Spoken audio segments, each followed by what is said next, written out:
Olá! Nesta análise aprofundada, vamos mergulhar de cabeça no universo da balística forense. O nosso objetivo é entender exatamente como a ciência consegue pegar uma arma de fogo e os seus projéteis e transformá-los em peças em provas-chave para resolver crimes. A pergunta que guia todo o nosso estudo é essa: como é que um simples fragmento de metal encontrado numa cena de crime pode ser conectado sem nenhuma margem de dúvida a uma única arma? É exatamente essa jornada que a gente vai desvendar passo a passo.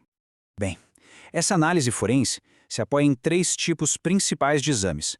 Primeiro, a gente tem a identificação da arma e da munição, que é para saber exatamente o que temos em mãos. Depois, vem o teste de eficiência, que serve para verificar se a arma está funcionando. E por fim, o exame metalográfico, uma técnica simplesmente incrível que consegue revelar informações que foram deliberadamente escondidas. Então, vamos seguir o mesmo caminho que um perito seguiria. A gente começa com os fundamentos, os pilares da balística. Depois, passamos para a identificação direta e indireta. Na sequência, vamos testar a funcionalidade da arma, revelar alguns segredos dela e, no final, entender como tudo isso se junta para construir a prova pericial. Para começar, vamos entender o que sustenta toda a análise balística. É o seguinte: antes mesmo de pegar numa arma ou num projétil, o perito precisa ter muito claro qual é o objetivo, a questão fundamental daquela investigação. E a palavra-chave aqui é identificar. No contexto da perícia, essa palavra tem um peso gigantesco. Não é só dar um nome para alguma coisa, não. É muito mais. É determinar aquele conjunto de características que fazem com que aquele objeto ou aquela pessoa seja absolutamente singular, inconfundível. E essa busca pelo que é único leva a gente direto para duas perguntas essenciais. A primeira é um pouco mais geral. Que tipo de arma é essa? Quais são as características de fabricação dela? Já a segunda é o ponto crucial de tudo. Esta arma específica foi a arma que disparou no crime que a gente está investigando?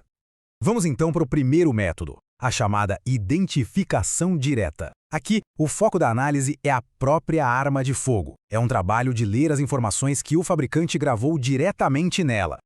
Esse processo é como se fosse ler a carteira de identidade da arma, sabe? O perito vai examinar cada marcação visível, os sinais de quem fabricou, o número de série, todas as inscrições que contam a história daquele objeto específico. A primeira camada de informação, como a gente pode ver nesta Glock, é o modelo 17 Gen 5 e o nome do fabricante.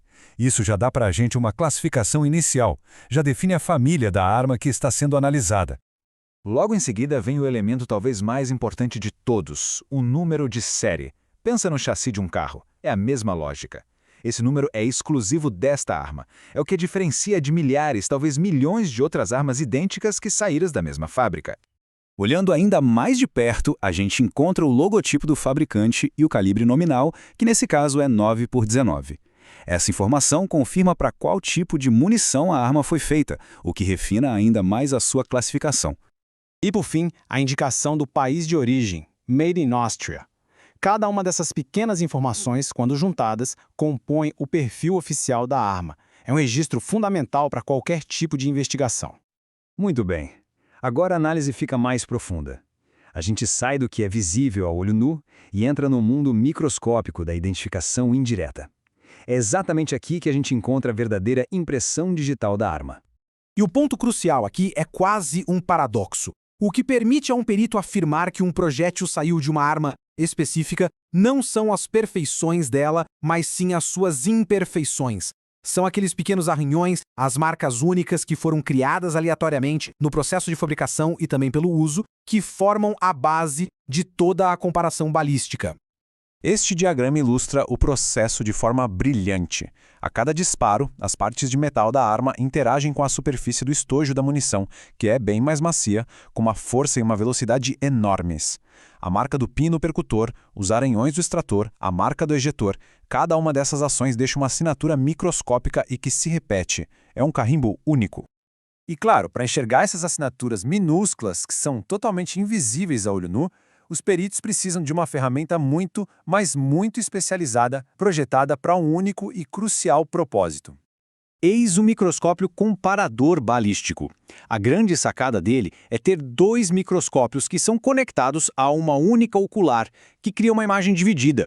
Isso permite ao perito colocar o estojo lá da cena do crime de um lado e um estojo de teste disparado pela arma suspeita do outro. O objetivo? Alinhar as microestrias dos dois até que elas pareçam uma única imagem contínua.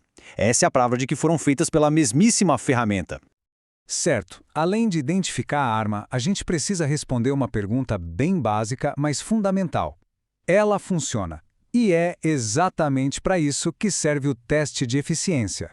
Esse teste segue um protocolo super rigoroso. A segurança é prioridade número 1, então ele é sempre feito no local apropriado. E para garantir a integridade da prova, o perito jamais deve usar uma arma de outro caso para testar uma munição, por exemplo.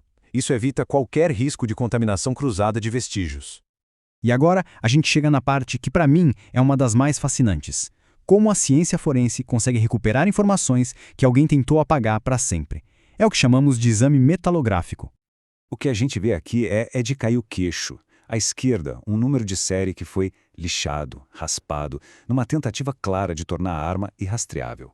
Mas à direita, depois da aplicação de uns reagentes químicos, o mesmo número ressurge, como mágica.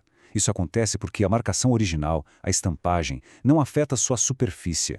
Ela comprime, ela deforma a estrutura molecular do metal que está por baixo. E o ataque químico reage de um jeito diferente com essa estrutura fantasma, revelando o número que estava escondido.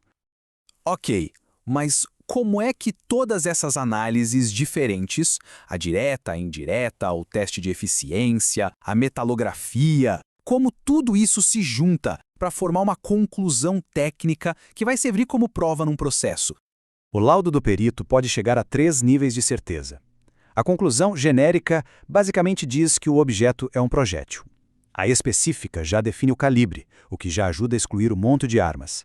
Mas a conclusão individual, essa é o resultado definitivo. Ela afirma categoricamente que aquele projétil foi expelido por uma única e específica arma, e por nenhuma outra no mundo.